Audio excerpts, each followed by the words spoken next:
Yan. Wala pa naman eh. Kaway-kaway guys. Para kaway-kaway sa vlog natin. Hi vlog. Hi vlog, welcome to my guys. Welcome to my guys. Welcome to my guys vlog.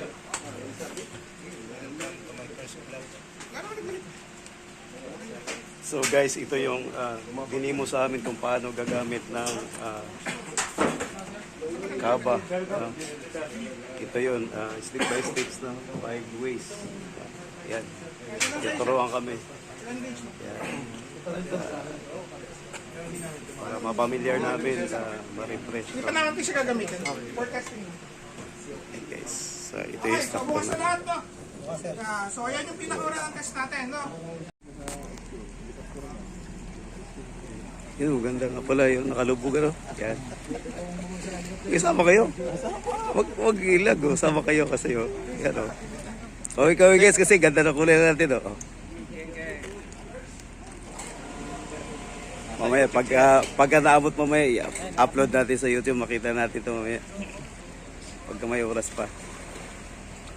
And guys, nagtitraining din yung may ibang ano. Ayan. Yan, nilulubog nila. Tapos ito yung life boat. Yan naman, life raft. May ibang grupo naman ng mga training. Nagtitraining yan.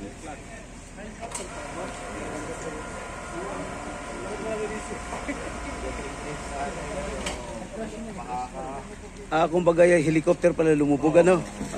Okay.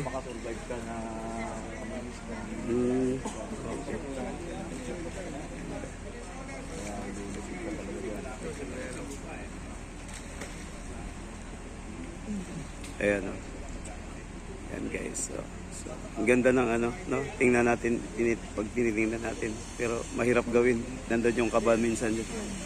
So, pag, ayan guys. Ayan, ito yung tropa namin. No? Ayan.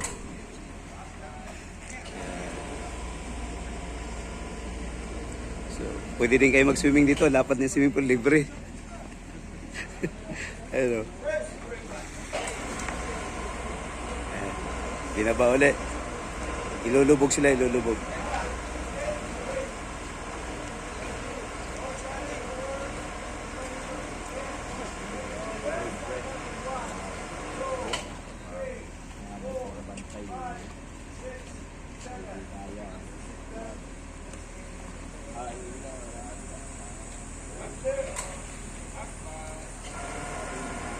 Hirap na patasan ng area yan.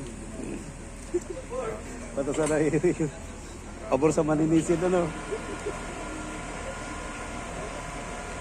Yan, angatan naman sila, guys.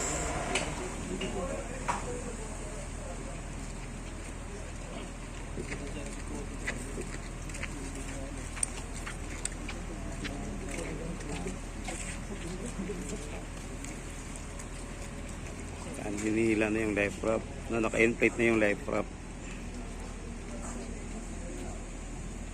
Ito yung sinasakyan kapag ka nag-abandon ship at iniwanan yung barko. Ito at saka yung life boat. Yan, yung life raft. At saka yung life raft na yan ay kumpleto na po sa gamit na may provision. May provision na yan.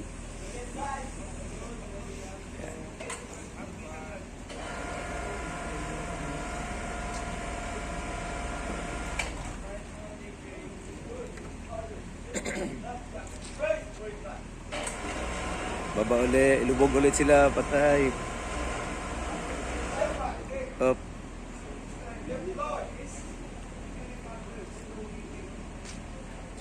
So, guys na ano, helicopter yan siya na ano, bumagsak at lumubog. Yan yung ano. Yan yung training na yan. Plug guys, plug. Ayan. Yung plug namin. Ayan. Bandera na mandirigma sa karagatan.